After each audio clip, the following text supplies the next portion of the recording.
Tudo bem? Prof. Gil aqui.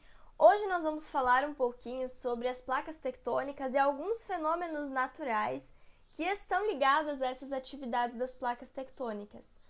Como nós já vimos anteriormente, as placas tectônicas e a movimentação que elas fazem ali, elas vão causar diversas alterações e alguns fenômenos também na crosta terrestre, que podem ser sentidos por nós. Dentre esses fenômenos, então, nós vamos ter os vulcões, os terremotos e os tsunamis. E é isso que nós vamos ver hoje, então. Os terremotos, pessoal, eles também são chamados de abalos sísmicos, Os sismos são tremores que vão acontecer na crosta terrestre, que é a camada mais externa da Terra, é a camada sobre a qual nós estamos, Nessa movimentação, então, devido a uma pressão que é formada lá no manto, em camadas mais internas da Terra, vai formar muita energia lá dentro, com essa pressão, temperatura muito alta, E aí vai causar a movimentação desses blocos que formam, então, as placas tectônicas, nesses blocos de rochas.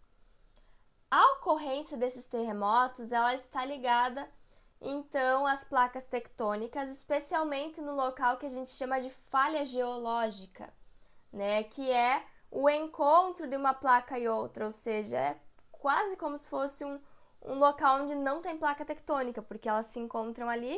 Entre elas a gente chama então de falha geológica, que vão ser rupturas nessa rocha, que vai estar então no interior da Terra.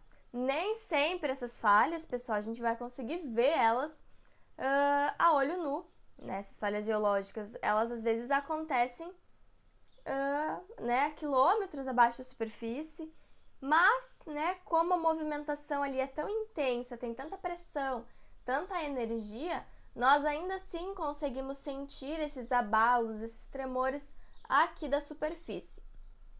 A maioria desses abalos sísmicos, então, vai ocorrer justamente nessa região de contato entre duas placas tectônicas, onde tem muita movimentação rochosa. Pode ocorrer falhas geológicas no interior de algumas placas? Pode, mas é muito mais raro. É muito mais comum que essas falhas estejam justamente nessa região de encontro entre uma placa e outra. E aí, quando um bloco de rocha, uma placa tectônica vai se chocar com a outra, esses tremores, então, começam a acontecer. E eles vão ocorrer tanto em parte continental, na porção continental, quanto em porções oceânicas também. E depois a gente vai ver o que é que vai decorrer, então, com o terremoto que ocorre na porção oceânica. O local onde inicia o terremoto, onde começa esse abalo sísmico, a gente vai chamar de epicentro, Às vezes a gente escuta uma notícia lá, o terremoto tal teve epicentro lá não sei aonde. Então, epicentro é o local onde esse terremoto iniciou. Aquele local está exatamente em cima do ponto em que os blocos de rocha começaram a se bater, a se chocar.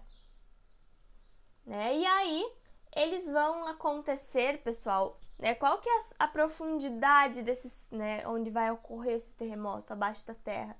Pode ser de 2 a 20 quilômetros de profundidade.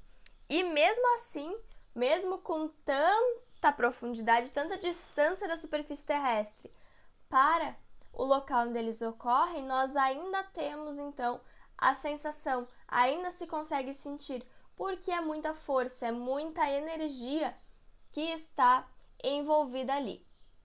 Em alguns locais, por exemplo, oceanos, onde é mais profundo ainda, o bloco de rocha que está abaixo do oceano, ele é diferente do bloco de rocha que está abaixo, então, dos continentes. E aí lá nós temos locais em que pode estar a mais de 60 quilômetros dessa placa tectônica causando terremoto. Existe um aparelho, então, que mede a intensidade desses terremotos em uma escala chamada escala Richter. O nome desse aparelho é sismógrafo. Eles vão analisar tanto os movimentos horizontais dessas placas quanto verticais, Ou seja, se essas placas estão subindo e descendo, se estão apenas se movimentando na horizontal, né, de acordo, né, e também verificam o que está acontecendo na superfície da Terra. A intensidade dessa escala Richter, ela vai de 1 ponto, né, até 10, então, que 1 seria o terremoto menos intenso e 10 seria o terremoto mais intenso, mais forte, mais destrutivo. Os abalos sísmicos, eles causam, então, grandes consequências para a sociedade, eles são muito destrutivos, às vezes se consegue até prever, né, quando esse terremoto vai acontecer, mas mesmo assim você não consegue tomar uma grande ação sobre. Mesmo prevendo, não tem como parar o terremoto, né? Não tem como parar esse abalo sísmico. E aí, dependendo do local onde ocorre, se vai ser mais próximo a uma cidade, ou se de repente o epicentro, que é o local onde ele tem mais força, vai ocorrer numa região mais afastada, onde não tem cidades, não tem comunidades ali, né? Então, o nível de destruição, né, que esse abalo sísmico vai trazer para a sociedade, para a comunidade, depende, então, de onde ele vai ocorrer, né? Porque se ele pode ocorrer em algum local onde não tem pessoas morando, onde não tem nenhuma comunidade por perto, o terremoto acontece sem trazer nenhum dano à paisagem, né? O problema é realmente quando nós temos intervenções humanas ali. No Brasil, a gente não tem grandes fenômenos, grandes acontecimentos de abalos sísmicos, né? Porque nós estamos localizados bem no centro de uma placa tectônica, então, que é a placa sul-americana, longe dessas regiões de bordas, que é onde os abalos sísmicos acontecem com mais frequência, né? Só que alguns abalos sísmicos, alguns sismos de menor amplitude, de menor magnitude, são sentidos em diversas regiões do país, né? Devido à movimentação dessa placa. Mas aí não é aquele tremor intenso, né? Na região norte do país, nós temos abalos mais fortes. Por quê? Ele fica muito próximo às bordas da placa sul-americana, né? Alguns países vizinhos ali que ficam, né, inclusive na região da borda dessa placa, tem abalos muito fortes, tem terremotos muito fortes, que acabam sendo sentidos também na região norte do Brasil. Mas o Brasil não é epicentro de terremoto, ou seja, os terremotos não iniciam aqui. Às vezes a gente sente, mas é reflexo de um terremoto que está acontecendo em outro país, que está acontecendo em outro lugar. Aí nós vamos ter os tsunamis, que também são conhecidos como maremotos, né? E eles são o quê? Grandes movimentações nas águas de oceanos, né? Que vão ser causados, então, por terremoto, por vulcão, por furacão, né? Os maremotos, eles não acontecem só pelo movimento das placas tectônicas, mas principalmente por causa deles. Quando vão ocorrer em alto mar, né, muito longe das costas, dos litorais, esses maremotos, os tsunamis, eles não têm grandes amplitudes, né? O problema é quando realmente vai se aproximando do litoral, vai se aproximando das costas, e aí sim as ondas são muito maiores, vão ser formadas de grande magnitude. Para ser considerado um tsunami, pessoal, né? Essa onda precisa ter entre 10 e 500 quilômetros de comprimento, ou seja, tem que ser uma onda imensa para ser considerada realmente um tsunami.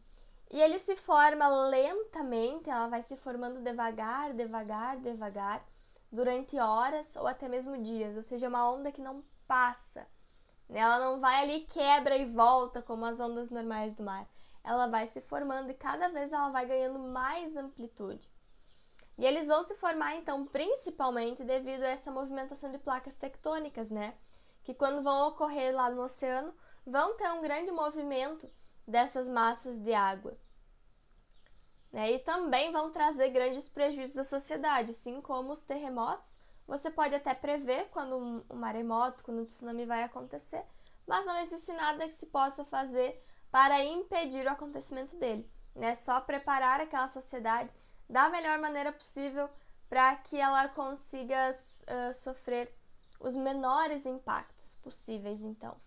E por último, nós vamos ter os vulcões, né? Os vulcões, eles são formações geológicas que vão ter um formatinho de montanha e eles vão ter uma abertura no centro. Então, uma montanha ela não tem essa abertura, né? Os vulcões têm uma abertura na crosta terrestre. E aí, com o aumento da pressão e da temperatura no manto da Terra, vai ter a movimentação das placas tectônicas e vai ter o vazamento do magma, que é um material muito quente, que ele vai ser composto por rochas do manto que estão derretidas, né? Devido ao alto calor e à alta pressão que se encontra ali. A erupção, né, aquele derramamento realmente do magma, da lava do vulcão, vai acontecer quando essa pressão é tanta que o vazamento do magma vai ultrapassar todas as rochas que se formam dentro do vulcão e vão chegar à superfície da Terra. E junto com o magma tem também liberação de gases, vapor d'água, poeira na atmosfera. Então também vai ter uma série de consequências para a sociedade, né? Não só pelo derramamento da lava em si, até porque geralmente não se, né, se a gente for parar para pensar nos vulcões que nós temos ativos hoje, não temos sociedades, não temos cidades muito próximas aos vulcões. Porque se ele é um vulcão ativo, ou seja, ele é um vulcão que ainda tem risco, né? É uma forma de você prevenir ter grandes perdas. Você não constrói uma cidade muito próxima daquele vulcão, né? Os vulcões, eles estão muito ligados a regiões litorâneas, né? Sendo que a gente tem uma região conhecida como Círculo de Fogo do Pacífico, que fica no Oceano Pacífico, e lá estão 80% dos vulcões do planeta, todos na mesma região. E nós vamos ter o Círculo de Fogo do Atlântico, que vai ficar então no Oceano Atlântico, que vai conter os outros 20% de vulcões do planeta. Então, né, dentro dos continentes, nas porções internas dos continentes, não tem tanta ocorrência de vulcão assim. Existem alguns vulcões que são localizados embaixo dos oceanos, embaixo da água. E aí o que acontece quando tem uma erupção desse vulcão? O magma vai sendo resfriado ali mesmo por causa da água do oceano e vão se formando em rochas, vão se transformando em rochas. E aí há o surgimento de ilhas. E um exemplo que a gente tem, né, muito próximo da gente aqui no Brasil, é o arquipélago de Fernando de Noronha. O arquipélago de Fernando de Noronha, ele se formou devido a atividades vulcânicas de um vulcão subterrâneo que tinha ali. Hoje esse vulcão é inativo, esse vulcão não entra mais em erupção, né? Mas ele formou todas as ilhas do arquipélago. E era então um vulcão que nós tínhamos, né, dentro do território brasileiro. Atualmente esse vulcão, então, ele não existe mais, nós não temos mais vulcões no Brasil. E aí, então, a gente consegue perceber como essas atividades das placas tectônicas que vão acontecer a quilômetros e quilômetros abaixo da superfície têm ainda uma certa importância, né, na nossa vida aqui, porque mesmo que seja um fenômeno que vai acontecer lá embaixo, nós sentimos os efeitos aqui, né, podendo trazer então grandes consequências para as sociedades, para as grandes cidades ou, né, pequenas também comunidades. E aí depende da localização onde essa cidade está, ela se torna mais ou menos suscetível a sofrer impacto, então, desses fenômenos naturais. Espero que vocês tenham gostado, pessoal. Até o próximo vídeo. Tchau, tchau!